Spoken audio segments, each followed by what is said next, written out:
안녕하세요. 시사팩토리 100.3 자매방송 정치팩토리 진행을 맡은 강승복입니다. 벌써 2021년 신축년이 우리에게 다가왔습니다. 그러면서 저도 나이를 한 살 먹게 되었네요. 이거 뭐 환불도 안 되고. 아무튼 흰 소의 해가 왔습니다. 전통적으로 흰 소는 신성한 기운을 가지고 있다고 여겨진다는데요. 올해는 또 어떤 신비로운 일들이 일어날까요? 참 기대가 됩니다. 그리고 소는 우직하면서도 근면성실한 이미지를 갖고 있는데 우리 방송도 우직하게 울부경 동남권 정치와 뉴스들을 근면성실하게 짚어보면서 이끌어 나가겠습니다. 오늘도 저와 함께 미남 정치 해설가 이태임씨 함께 하셨고요. 잠시 인사 나눠주시죠. 안녕하십니까 청취자 여러분, 이태임이라고 합니다. 지금 아무래도 이제 소의 해가 오다 보니까 저도 소처럼 일을 해야 되는 스타트업 대표로서 나올통 그리고 우리 자매 방송 같이 열심히 할 수 있도록 하겠습니다. 네, 오늘은 2021년 첫 방송인 만큼 올 한해 울부경 정치 기상도를 한번 예측해볼까 합니다. 그래서 오늘 게스트로 시사팩토리 100.3의 정치공장의 공장장분 한 분이신 이항희 위원장님 모셔서 2021년도 울부경 정치 기상도를 함께 예측해보도록 하겠습니다. 그럼 시작하겠습니다.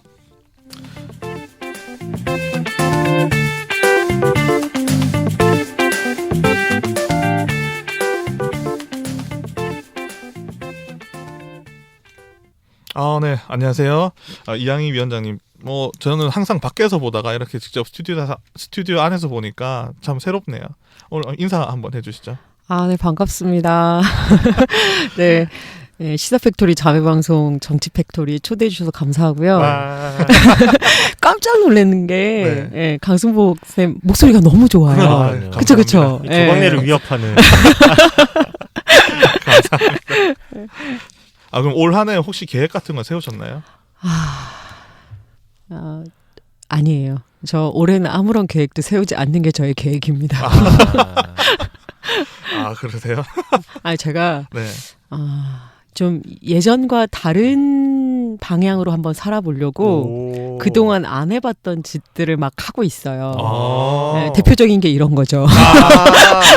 그리고 2021년에는 계획 같은 거 없이 내가 안 했던 일, 안 만났던 사람들 최대한 만나보면서 좀 새로운 미래를 좀 열어봐야겠다라는 고민들을 하고 있고 새해 시작된 지 6일밖에 안 되는데 아직까지 그 약속 잘 지키고 있는 것 같습니다. 다행입니다. 그러면 혹시 지난해 제일 기분 좋았던 일 혹시 있으셨나요? 여러 가지가 있는데 네. 시사팩토리 시작한 거 이런 거 얘기하는 걸 바라는 건 아니죠. 이건 너무 상투적인 말이라서 저희가 들을 수가 없네요. 이건 사실 정말 수사고. 네. 작년에 가장 인상적이고 기억에 남는 일이라고 하면 6월 달에 그 울산 북구 주민투표 성사시켰던 일. 사실 관이 나서서 직접 주민투표를 성사시키는 것도 너무 어려운데 그렇죠. 관의 도움 없이 민간 주도로 울산 시민들의 힘으로 어떻게든 맥스터를 막아보려고 주민투표를 실시했고 정말 많은 북구 주민, 5만 명이 넘는 북구 주민들이 또 주민투표에 참여해 주셨잖아요. 그렇죠. 그래서 주민들과 충분한 수기와 동의 없이 일방적으로 맥스터 불법적으로 짓고 핵발전소 계속해서 운영하는 것에 대해서 반대한다라는 강력한 북구 주민들의 민심을 표출해 주셨잖아요. 그래서 그 일에 동참하고 그 일을 성사시키는 과정에 일익을 담당했다는 게 참 감동적인 순간이었던 것 같아요. 저는 오늘 이항희 위원장님의 새로운 모습을 봤습니다. 여태까지 보아하셨던 모습도 있는데 역시 환경 문제에서는 역시 표정이 싹 달라지면서 포스가 진행하시죠.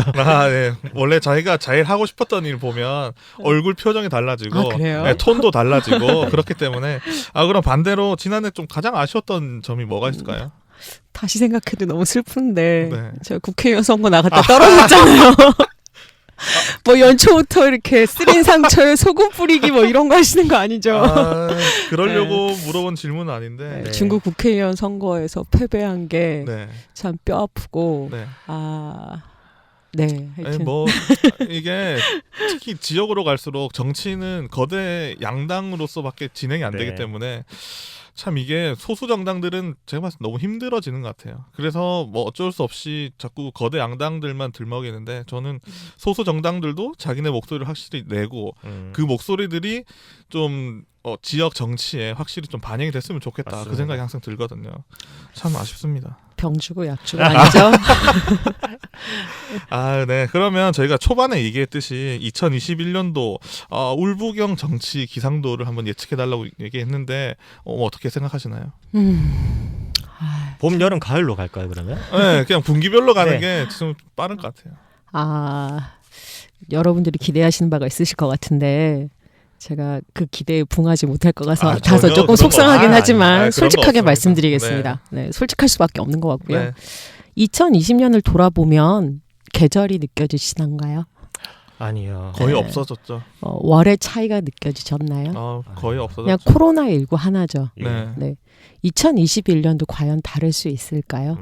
지금 현재의 3차 대확산이 전혀 진정될 기미가 보이지 않고 있고 의료 전문가들이나 네. 많은 방역 전문가들이 그리고 세계 각국에서 여러 가지 이슈들이 제기되고 있지만 사실은 급약 처방일 뿐 근본적으로 의료 공공성을 강화한다거나 그리고 제2, 제3의 코로나19 같은 감염병을 확산시킬 수 있는 바이러스를 대비하기 위한 실제로 공공의료의 문제 네. 그리고 지속 가능한 지구의 미래에 대해서 과연 진지하게 우리가 접근하고 성찰하고 있는가라는 걸 봤을 때는 그러지 않고 있기 때문에 네.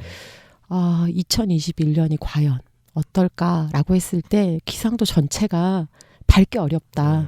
그리고 저는 작년 여름에 사실 장마가 50일이 넘는 네. 엄청- 아주 역사적인 일이 있었잖아요. 네. 근데 저는 올해 또 그것을 갱신하게 되지 않을까라는 우려가 좀 있고요. 결국에는 그럼 기후변화 쪽으로도 많이 고민을 하시는 거 보네요. 그럴 수밖에 없죠. 왜냐하면 우리가 어떻게 생존할 것인가라는 네. 고민을 할 수밖에 없는 거니까. 네. 그리고 또 하나는 이제 내년에 큰 정치 일정으로 재보궐선거. 네, 맞습니다. 내년이 아니라 올해죠. 올해 왔으니까. 죄송합니다. 저도 가끔 그랬어요. 올해가 벌써 왔어요. 네. 올해 재보궐선거가 있는데 사실 서울시장 선거, 부산시장 선거가 네. 너무 큰 이슈고 네. 전국적으로 계속 언론에서 등장할 거기 때문에 과연 울산 이제 남구청장 선거를 위시로 한 여러 크고 작은 재보궐선거가 울산 시민들의 얼마나 많은 관심과 참여 속에서 진행될 수 있을까? 네. 라는 것도 이제 조금 우려가 있고 네. 또 한축으로는 현재 울산 지역 언론의 보도 행태나 네. 이런 것들을 봤을 때 사실 지금의 한국사의 산적한 문제 현안들에 대해서 제대로 바라보고 대책을 좀 고민하게 하는 그리고 좀 그것의 정치가 기여하게 하기 위해서 시민들이 좀 참여하고 네. 자극하고 네. 뭐 이런 노력들을 할 수 있는 단초를 제공할 수 있을까 전혀 그러지 못하고 있기 때문에 우리가 지향하고 있는 바와 네, 너무 일맥상통하고 네, 있는 놀랬어요 지금. 맞춤형 게스트 섭외한 거 아니에요? 깜짝 놀라. 이거 고정 게스트로 해야 되지 않을까 싶기도 한데 그래서 저희도 항상 그 고민하고 있거든요. 그래서 사실은 좀 기상도가 맑기 어렵다라는 거고요. 그리고 또 하나는 이제 중앙 정치와 지역 정치가 네. 따로 떨어져 있지 않잖아요. 그렇죠. 근데 너무 애통한 게 이제 올해 4월이면 세월호와 관련해서 사실 거의 시효가 끝나버리는 끝나가죠. 상황이잖아요. 네. 그래서 지금 청와대랑 국회 앞에서는 세월호 유족들이 이 추운 겨울에 단식 아직도. 농성을 하고 계시고 네. 그리고 또 중대재해 기업 네. 처벌법 제정을 위해서 고 김영균 네. 어머니도 네. 단식 농성을 하시고 네. 또 한진중공업 폐건 노동자인 김진숙 네. 씨도 사실 투병 중이신데 항암 투병 중이신데 복직 없이 정량 없다라는 마음으로 모든 해고 노동자들을 안고 네. 실제로 부산에서 서울까지 지금 행진 중이세요. 도보 행진. 이 언제부터 엄동설안에 시작하셨나요? 연말에 시작하셨어요. 연말에. 지금 아마 밀양 넘어서 네. 계속 올라가고 계시는데요. 그래서 이런 문제들에 대해서 저는 아무것도 해결되지 않고 있잖아요. 네.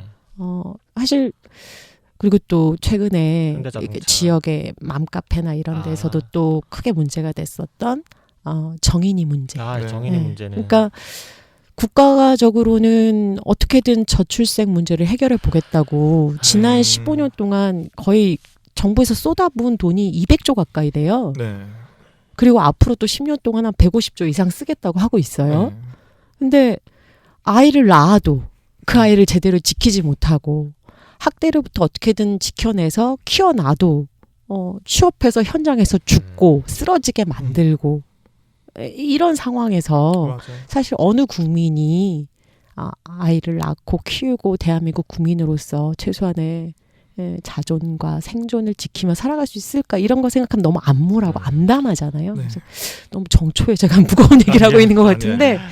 이런 문제들이 하나도 해결되지 않고 있어서 너무 답답하고 전 정말 문재인 정부 그리고 집권 여당인 민주당이 각성해야 된다라고 생각하는데 대통령부터 국회의원, 지방자치단체까지 다 밀어줬잖아요. 네. 그렇죠. 180석 밀어줬는데 이상 어떻게 밀어줘요? 그러니까요. 이랬는데도 아무것도 못하고 있는 건 이건 못하는 거예요? 안 하는 거예요? 못해도 문제고 안 해도 문제 아니에요? 그래서 이런 것들을 봤을 때 2021년 새 벽두에 올해의 정치 기상도라는 걸 그려볼 때 네.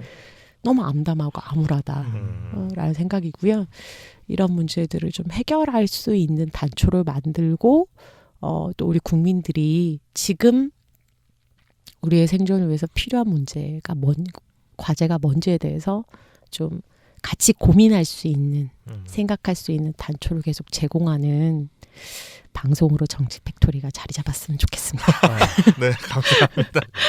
네, 아까 그 정인이 사건 때 결국에는 저희 회사가 같이 연루가 되어 있는 부분인데 이게 저희 회사를 디스하는 건지는 모르겠어요. 근데 본사에서도 아무런 그런 사죄의 말도 없었고 이분이 이 사건이 일어났을 때부터도 본사에서는 아무런 대처를 하지 않았어요. 그래서 특히나 이제 저희는 지역에 있으니까 지역에 있는 다른 지역국들은 전화를 많이 받는데요, 실제로. 그래서 그 부분에 대해서 본사에서도 뭔가 빠른 대처가 나왔어야 되지 않겠나.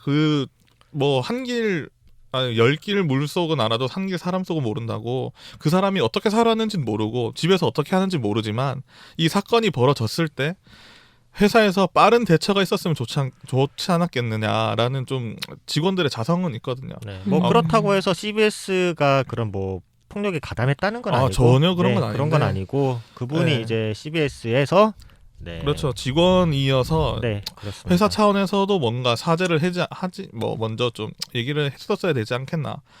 그런 부분이 있고 여기서 좀 거기에 많이 피해를 입으신 분들은 제가 대표해서 사죄 말씀드리겠습니다. 네. 이게 직원의 한 명으로서. 네. 네. 그리고 아까 또 얘기하셨는데 저는 한진중공업 도보 행진 자체를 뉴스에서도 본 적이 없어서 어떻게 진행되고 있는지도 몰랐거든요. 근데 이렇게 들으니까 정말 좀 그런데 왜 보도를 하지 않는 걸까요? 참 그냥 매년 있었던 일이라서 아니면 아무것도 아니라서 그들이 사실 생각하기에. 저는 우리 사회에서 경제 민주화 네. 그리고 정치 민주화 네. 이런 것에 대한 관심과 좀 그런 욕구 욕망들은 높은데 네. 이게 노동 문제에 대해서만큼은 네. 상당히 후진적이고 가장 뒤로 미뤄져 있는 것 같아요. 그래서 이런 것 때문에 사실 노동과 관련된 이슈 그리고 사안들에 대해서는 사람들이 많이 주목하지 않고 네. 또 그러다 보니까 언론에서 더 다루지도 않고 클릭수가 안 오르니까. 그렇죠. 제목 그런 장사가 것들이 안 있지 않을까라는 네. 생각도 들고요. 네. 제가 그저께도 뉴스를 봤는데 그 노동법 관련해가지고 정부 합의안이 그 민주당이 냈던 국회의원 누구죠? 박주민 국회의원이 낸 안보다 그 청와대 안이 더 후퇴돼서 발의가 됐다고 했는데 이번에 다시 여야 합의안을 다시 냈는데 그 청와대 안보다도 더 후퇴가 됐다 하더라고요. 아이고. 그 부분에 대해서도 노동 너무 생각을 안 하시는 것 같더라고요.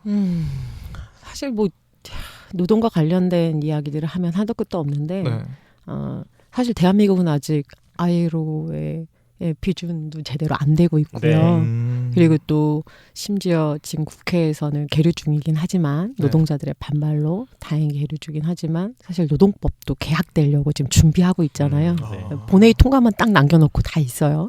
그리고 중대재해기업처벌법도 기업을 처벌하는 게 아니라 중대재해기업 봐주기법이라고 다 얘기하실 정도로 심각하잖아요. 이런 문제에 대해서 우리 국민들이 좀 지속적으로 좀 관심을 가지고 얘기를 해야 되는데 저는 이게 언론의 몫도 크다고 생각해요. 왜냐하면 언론이 노동 문제를 우리 국민 모두의 삶의 문제라고 생각하지 않고 자꾸 노동 문제 하면은 민주노총, 맞아요. 현대자동차, 현대중공업, 대공장 귀족 노동자들의 문제라고 프레임을 만들고 맞아요. 그렇게 국한시켜요.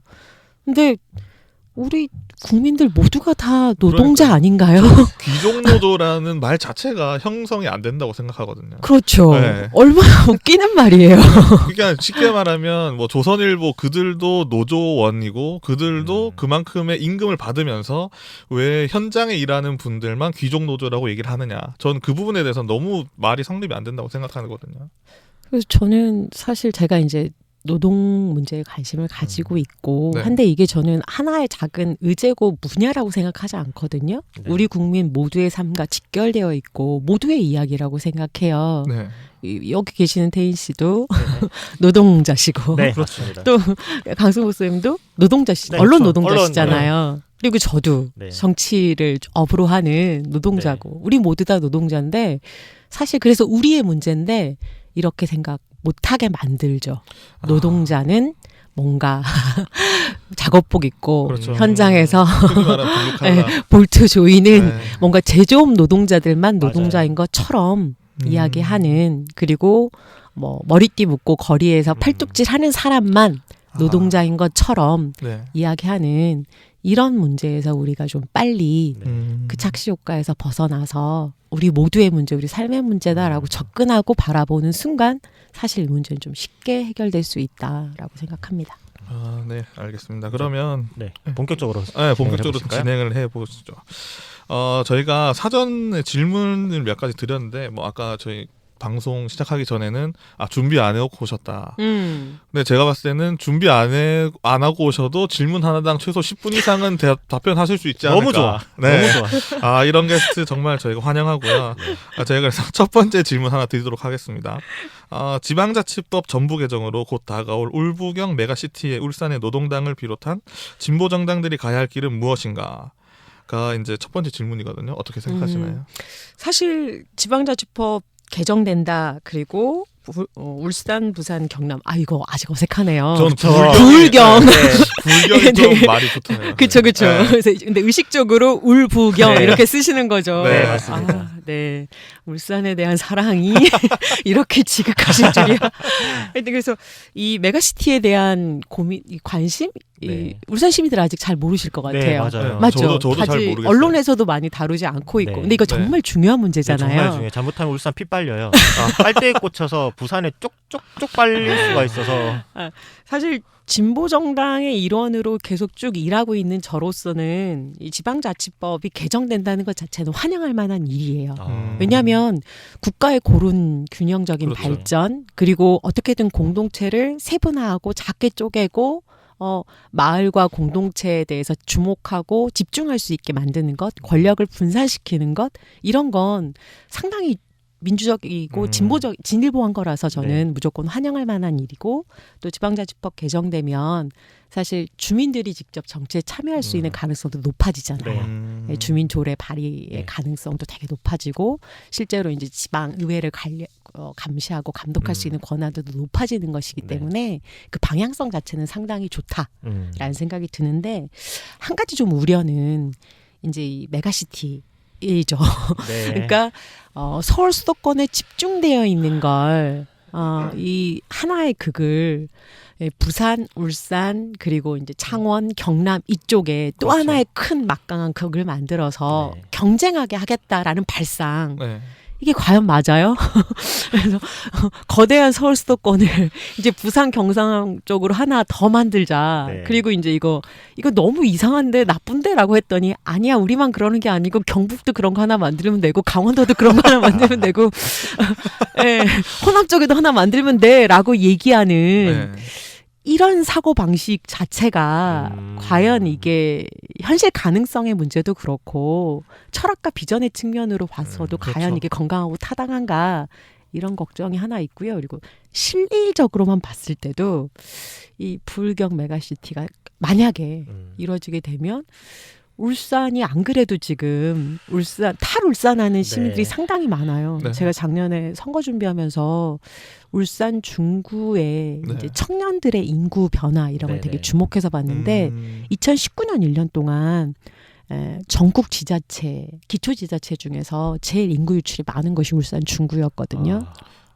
그냥 구별로 말고 울산 자체를 떠나는 사람.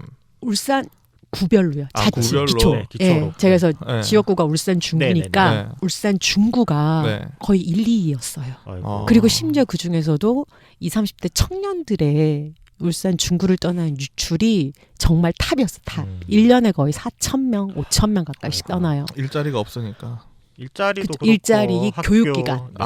사실은 교육기관이죠. 20대 청년들이 떠나는 건 사실은 이제 유학길에 떠나는 건데. 그렇죠. 네. 그래서 이 문제가 저한테 너무 중요하더라고요. 근데 이렇게 음. 부울경 메가시티 되면 그래서 통합 운영된다 하면은 다 저는 기장, 부산으로 기장 정관으로 예, 엄청 나을 것 같아요. 예, 양산, 김해 예. 어마어마하게 되지 않을까. 그래서 실리만 놓고 따져도 사실은 이건 좀 고민이 되고 이제 앞서 말씀드렸던 대로 실제로 지속 가능한 한반도의 미래 그리고 우리 모두의 미래를 봤을 때 이렇게 정말 한반도 대한민국을 놓고 여기에 메가시티 하나, 여기에 메가시티 하나, 여기에 메가시티 하나 이렇게 발상하는 게 과연 맞나 이런 고민들이 좀 들더라고요. 진보 정당인으로서는 메가시티 개념 자체는 좋지만 지방자치 자체는 좋지만 지방 메가시티- 분권.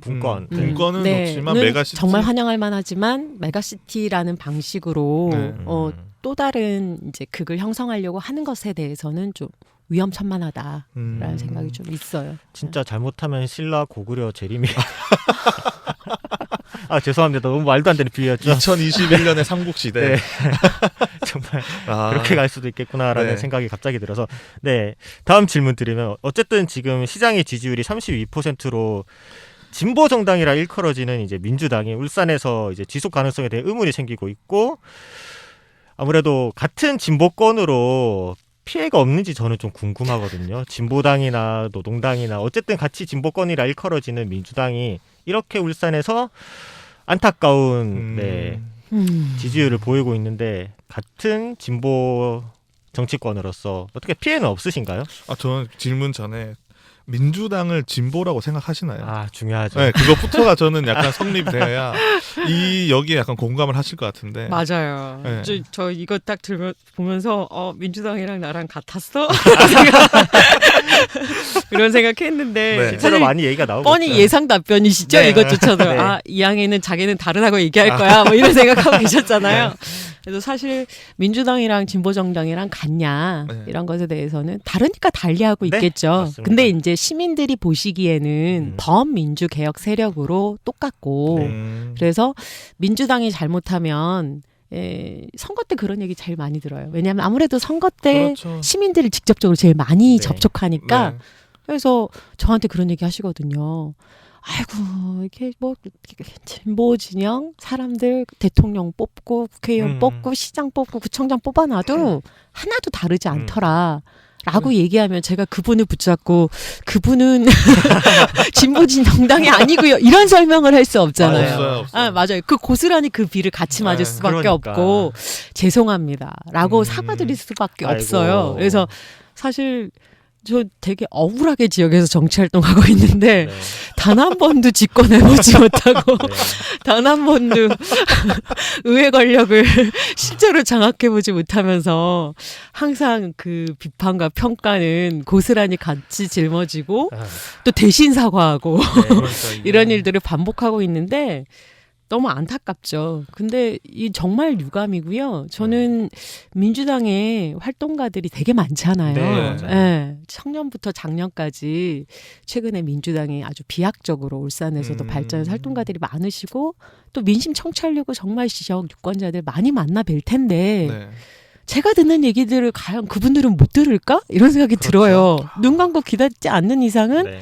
만나는 유권자들한테 계속 들으실 텐데 송초로 시장 도대체 한 게 뭐 있냐 이런 얘기 들으실 거고 항상 필터가 있으신 뭐 아는 만큼 보이고 인간이라는 게 원래 네. 듣고 싶은 것만 듣고 뭐 이렇긴 합니다만 제가 듣는 얘기를 그분들도 들으실 텐데 뭐 시장 구청장 다 바꿔봐야 그렇죠.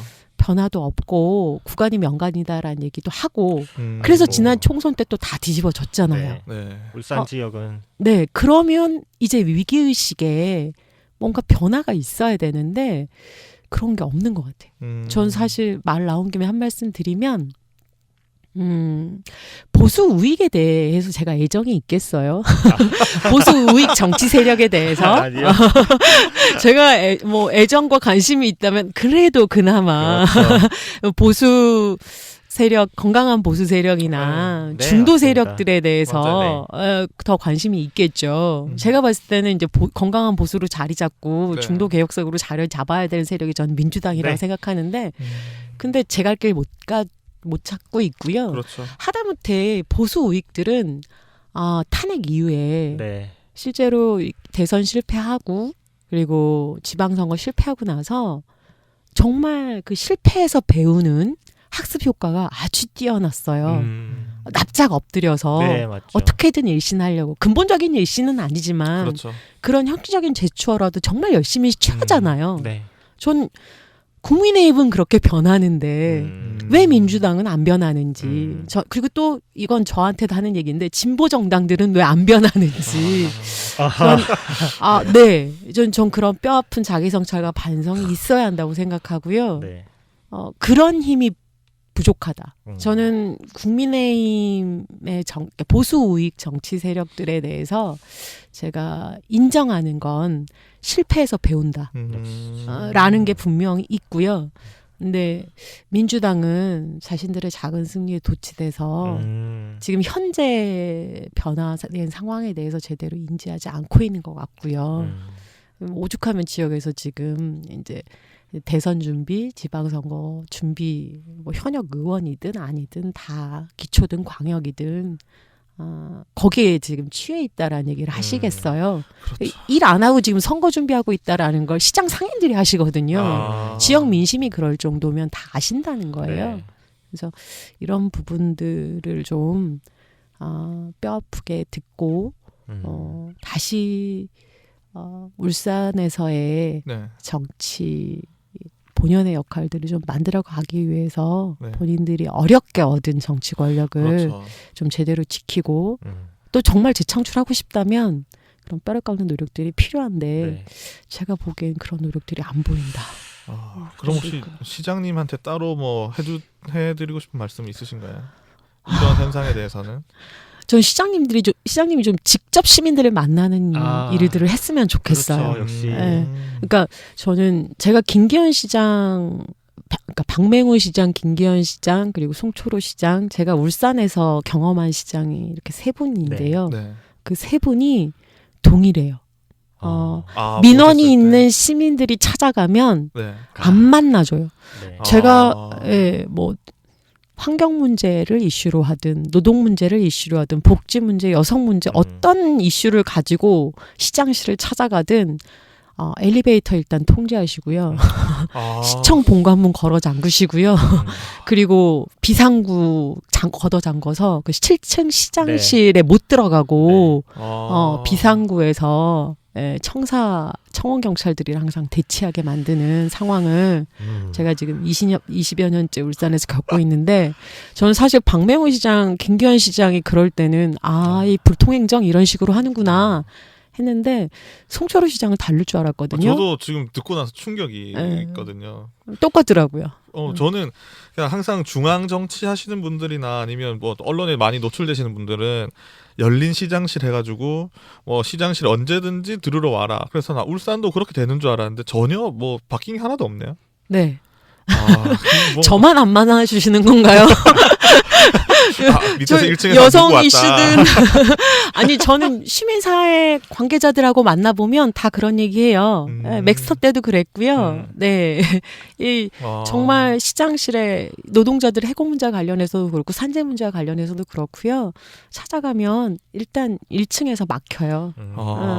그리고 어렵게 본관에 진입해도 비상구에 막혀서 7층 시장실에 진입을 못해요. 시민과의 소통을 좀 더 적극적으로 시장님을 만날 수가 없어요.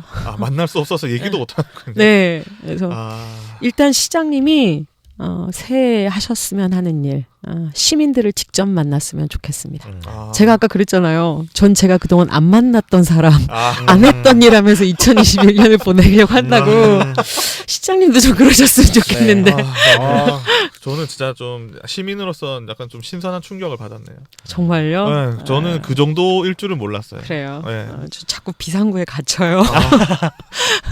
시청 7층 비상구에 갇혀서 처음 경찰분에게 선생님은 선생님의 일을 하시는 거지만 저는 저의 일을 해야 하니까 그렇죠. 우리 서로 할 얘기를 합시다 하시면서 그래서 그런 맥락에서 저희가 시청 앞에 회사가 있으니까 항상 그 천막을 치시는 분들의 마음을 좀 이제 좀 이해를 할 것 같아요.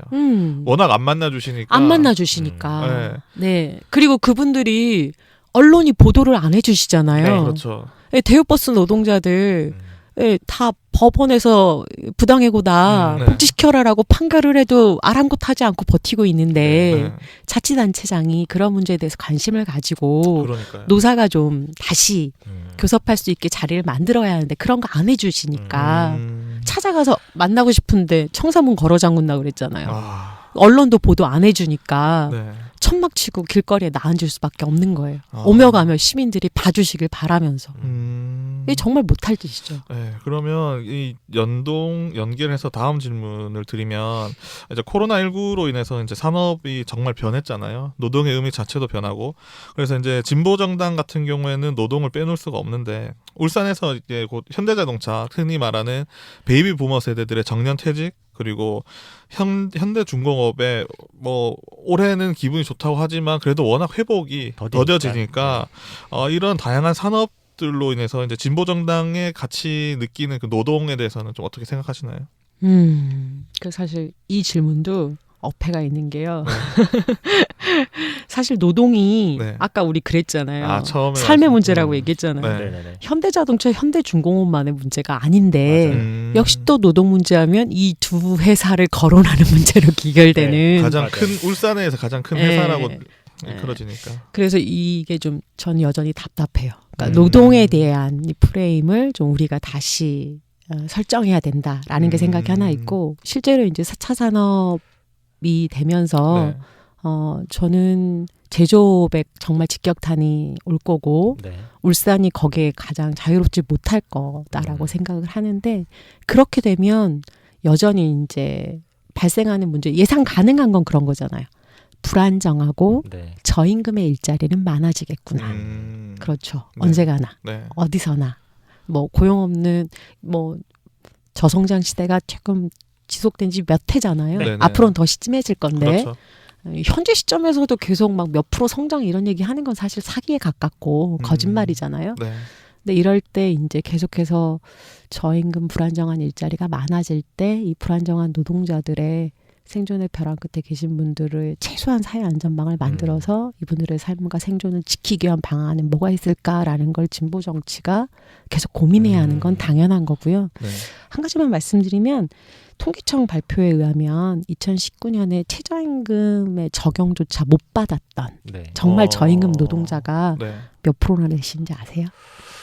전 생각을 해본 적은 없네요. 저희 막 최저임금 너무 높다고 최저임금 10,000원 되면 대한민국 경제가 무너질 것처럼 난리를 쳤었잖아요. 근데 그 최저임금도 못 받는 노동자들이 17%나 되세요. 전체 노동자 중에. 어마어마하죠. 그래서 사실 뭐 우리가 아는 대다수의 노동자들은 최저임금 인상분만큼 자신의 월급이 올라가요. 최저임금이 자기 그냥 기본 월급이에요. 네. 우리는 최저임금이라고 정한 거지만 대다수의 노동자들은 그게 그냥 기본 임금이 되는 거예요. 그래서 사실 최저임금 인상운동은 저임금 노동자들의 임금을 인상하는 운동일 수밖에 없는 게 지금 대한민국 노동계의 현실인데 그건 그렇죠. 이것 역시 마치 영세 사업장이나 뭐 편의점 사장님들, 자영업자들 다 죽이는 거다 이러면서 최저임금 올리면 정말 끝장날 것처럼 언론이 몰아갔던 측면들이 있는 건데 실제로 이제 통계나 지표로 보면 그렇지 않았다는 거고 그리고 이제 2020년 통계는 전 더 나쁠 거라고 생각해요. 코로나랑 겹쳤기 때문에. 그렇죠. 2002년도 그럴 거고. 그래서 실제로 저임금 불안정 노동자들의 생존을 지키기 위해서 네. 어떻게 할 건가라는 게 고민이 좀 깊고 그런 의미에서 기본소득이라는 게 우리 사회에서 이제 좀 많이 네. 회자되고 그렇죠. 있는 건 다행스럽다라는 거고 다양한 이제 사회 안전망들을 갖추기 위한 노력들도 계속 해야겠죠. 그럼 제가 이제 질문을 보면서 생각난 건데 이게 제가 궁금한 건데 유독 우리나라만 이렇게 안정된 직장을 원하는 건가요? 아니면 뭐 유럽 쪽에 흔히 말하는 복지 선도 국가들은 내가 고용이 안정돼서 살기 편한 거라고 느끼는 건지 아니면 정말 우리가 세금을 더 많이 내서 나라에서 해줘서 뭐 편하게 산다고 느낀다는 건지 그게 좀 궁금하거든요. 유럽이나 네. 서구에 계시는 분들이 제일 충격적으로 놀라는 게 대한민국은 왜 진보 정당이나 민주노총이 정규직을 전 그게 요구하는 투쟁을 하냐. 그게 제일 궁금해요. 우리는 조금 덜 일하고 네. 더 여가를 즐기고 네. 편안한 삶을 살기 위해서 싸우는데 왜 니네는 더 많이 일하게 해달라고 하냐라고 하는데 왜 그럴까요? 출발이 달라요. 그러니까 유럽 같은 경우는 비정규직 노동자들의 임금이 되게 고임금이에요. 당연한 거 아니겠어요? 네. 사실 그렇죠. CBS 들으시는 분들은 성경에서 나오는 것처럼 네. 다 그런 감성이 있을 텐데 인간이 생존하는데 필요한 재화는 다 정해져 있잖아요. 네. 내가 일을 1시간을 하든 10시간을 하든 그렇죠. 하루에 10,000원을 벌든 1억을 벌든 내가 먹고 쓰는데 필요한 돈은 있는 거잖아요. 네. 근데 그 돈이 보장되는 사회와 그게 보장되지 않는 사회는 다른 수밖에 없는 거고 실제로 사람이 생존하는데 필요한 돈은 비슷하기 때문에 네. 내가 지금 불안정 비정규직 노동자로 일을 한다라고 하면 훨씬 더 많은 돈을 줘야 이 사람이 생존할 수 있기 때문에 그렇죠. 비정규직 노동일수록 더 임금이 높은 거예요. 그게 당연한 거라고 그게 상식이라고 생각해요. 네. 유럽 사람들은. 근데 대한민국은 비정규직 노동자들 불안정한 노동자들은 임금이 정말 박봉이고 또 일도 위험한 일 하잖아요. 그렇죠. 산재 사고로 돌아가시는 분들 보면 다 하청의 비정규직 노동자들이고 맞아요. 현대자동차에서 얼마 엊그제 전에. 있었던 네. 산재 사고도 사실은 비정규직 하청 네. 노동자였잖아요. 네. 그러니까 위험의 외주화라는 얘기도 여기서 나오는 거고 그래서 우리랑 달라요. 출발 자체가. 대한민국 진보 정치 그리고 민주노총 같은 노동 시민사회 단체 노동운동 조직이 여전히도 일자리 문제에 대해서 그러니까. 이야기할 수밖에 없는 이유는 임금 노동 말고는 사람들이 생존할 방법이 없기 때문에 그런 거예요. 내가 일을 해서 돈을 벌지 않아도 내가 살아가는데 필요한 내 네. 생존에 필요한 네. 뭐 의료, 복지, 주거 이런 문제들이 다 해결된다면 그렇죠. 누가 이렇게 기계처럼 노예처럼 계속해서 일하고 싶어 하시겠어요. 오늘 2시간 나와서 그쵸? 일하고 있는 저희 노동자들. 주 4일 하고 싶지 않아요? 저는 적극 네. 찬성합니다. 제가 애들이랑 상의해봤는데 저희 아이들도 그러더라고요. 온라인 수업하면서 엄마 하루에 한 2시간만 공부하면 너무 좋은 것 같아. 라고 해서 우리도 한 2시간만 일하고 살았으면 좋겠다. 그리고 점심 먹고 오후에는 아이들이랑 네. 야외 땅다고 여가 시간도 보내고 이랬으면 좋겠다라고 얘기하고 유럽은 사실 지금 주 20시간, 32시간 이런 얘기 하고 있어요. 그러니까요. 근데 우리는 아직도 주 52시간에서 정착이 안 됐죠. 진전을 못 하고 네, 있잖아요. 그러니까 왜 더 일을 많이 하려고 하냐? 일에서 버는 소득 말고는 미덕 구석이 없기 때문에 그런 네. 거예요.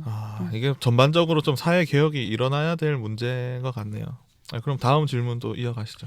네, 어쨌든 이제 촛불 혁명으로 민주당이 이제 광역, 기초, 뭐 단체장부터 해서 의원까지 싹쓸이를 한 이후에 이제 울산의 산업수태와 맞물려서 지지 기반이 흔들리면서 이제 21대 총선에서 민주당을 비롯한 진보정당이 완패를 했잖아요. 물론 한석 이상호 국회의원이 들고 가긴 했지만 그러면 다시 올해 보궐선거와 내년 지방선거에서 다시 과연 국민의힘 홈그라운드로 변모할지 어떻게 생각하세요? 만약에 그렇게 된다면은 그렇게 되지 않게 뭔가 조언을 해주실 수 있다면은 해주시는 것도 나쁘지 않을 것 같아요. 일단 선거에서 판판이 패배하고 있는 제가 선거와 관련해서 뭔가 조언을 한다는 것 자체가 참 시민의 한 사람으로서 아이러니하긴 하십니다만 뭐 이렇게 저는 떨어지고 있지만 이게 판을 보는 눈은 있기 때문에 좀 말씀을 드리면 바닥 정서는 이러면 다 엎어진다예요. 네, 그래서 실제로 이게 시민들을 만나보면 이렇게 되면 울산은 울산뿐만 아니라 대통령부터 자치단체장까지 다 뺏긴다라고 얘기하세요. 뺏긴다라는 표현이 참 중요해요. 네, 뺏긴다. 현 정부와 현 행정에 대한 애정이 느껴지시지 않아요? 좀 잘했으면 하는 그런 그렇죠. 기대와 함께 네. 이러다 진짜 뺏기는데 라고 다들 얘기하시거든요. 네. 그래서 저는 지금 진보 정당을 포함해서 민주당이 올해 재보궐선거에서 네. 정말 특단의 정치, 특단의 행보를 좀 보여야 한다라고 생각합니다. 뭐 서울과 부산은 워낙 언론에서 주요 언론에서 많이 다루니까 그렇죠. 굳이 여기서까지 얘기할 필요 없을 것 같고 네. 울산에 국한해서 얘기를 해보자면 사실 남구청장 재보궐선거의 원인이 뭔가요? 네. 원인 제공자가 있는 거잖아요. 그렇죠. 네. 그 원인 제공자가 있는 거라서 저는 민주당에서 무공천해야 된다고 생각하고요. 그래서 이 지방선거 자체를 네. 내년 대통령 선거 그리고 지방선거까지 가져가는 큰 그림 그래서 큰 승리로 멀게 보고 그리자면 네. 지금 소탐대실하지 않아야 된다라고 생각하고 그래서 이번 남구청장 선거에 공천하지 말고 오히려 시장부터 국회의원, 구청장, 시의원, 구의원, 울산의 모든 정치인들이 울산 시민들에게 전 그런 퍼포먼스 필요하다고 생각해요. 석고대제 하셨으면 좋겠습니다. 석고대제 하시고 믿고 맡겨주신 정치 권력 제대로 발휘하지 못하고 제대로 사용하지 못한 것에 대해서 사죄하는 석고대제 퍼포먼스 하시고 공업탑에서 무공천 하셨으면 좋겠고요. 네. 그래서 낭구를 시민들에게 돌려드리겠습니다. 그래서 직접 시민들이 낭구의 권력을 직접 장악하시고 네. 직접 운영하십시오라고 하셨으면 좋겠어요. 그런 정도의 충격적인 파격적인 퍼포먼스가 좀 있어야 네. 울산 시민들이 그동안 실망했던 이 송초로 시정과 이 남구청장 재보궐선거에 대한 네. 원인 제공에 대해서 용서하시고 네. 실제로 울산에서의 범민주 개혁 세력에 대한 신뢰의 마음을 다시 좀 가지시지 않을까라고 생각하고 그렇게 되면 남구청장 선거도 이 어려운 시기에 정말 지속 가능한 울산의 미래를 네. 진지하게 좀 논의하고 검토할 수 있는 말 그대로 축제의 장, 정책 선거의 장으로 만들어갈 수 있는 방향, 물꼬를 좀 틀 수 있지 않을까 이런 생각하고 있습니다. 이걸 울산 시당 앞에서 스피커 틀어놓고 제가 같이 방송을 해야 되는 거 아닌가 싶긴 한데 제가 기자회견 끝나고 언론에서 실어줄까요? 해볼까요? 근데 진짜 그 말씀은 맞다고 생각이 들어요. 결론적으로 원인 제공자가 먼저 석고대제하고 그러고 나서 정말 내년을 좀 바라봐야 되지 않겠나 싶은데 이 1년을 가지고 정말 그걸 가지고 뭘 이득을 얻을 수 있을까? 그러니까 없을 것 같거든요. 저는 좀 현역 정치인의 한 사람으로서 네. 제일 크게 느끼는 괴로움은 어떤 거냐면요. 우리 국민들이 가지고 있는 정치 불신과 맞아요. 정치에 대한 환멸이 너무 깊다는 네. 거예요. 맞아요. 그러니까 이 정치에 대한 불신과 환멸이 깊으면 깊을수록 보수 우익 세력을 척결할 방법이 없어요. 왜냐하면 대한민국의 콘크리트 지지층을 네. 가장 많이 갖고 있는 세력은 저는 국민의 힘을 중심으로 한 오른쪽 보수 우익이거든요. 그렇죠. 저는 울산의 민주당도 콘크리트 지지층이 국민의힘만큼 막강하지 않다고 생각해요. 네. 국민의힘이 30%라면 민주당은 20에서 25 안팎일 거예요. 네. 맞죠? 네. 예.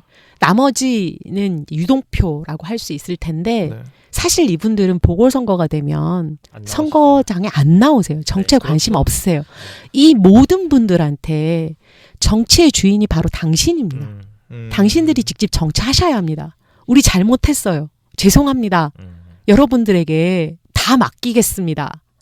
라는 제스처조차 취하지 않는다면 이 깊은 정치에 대한 환멸과 불신을 어떻게 걷어내고 그렇죠. 다시 시작해 볼 수 있겠어요. 이번 남구청장 재보궐선거 민주당 정말 소탐대실입니다. 절대 공천하시면 안 되고 맞아요.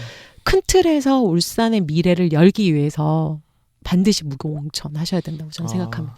네, 그러면은 뭐 저희가 이제 뭐 거의 마지막 질문인데요. 20대 대선이 이제 2022년 3월 9일로 예정돼 있고 2022년 6월 1일에는 지방 선거가 돼 있는 예측이 돼 있는데 이 상황을 가지고 좀 울산을 봤을 때 좀 어떻게 정책을 좀 어떻게 좀 생각을 하시는지 좀 궁금하네요.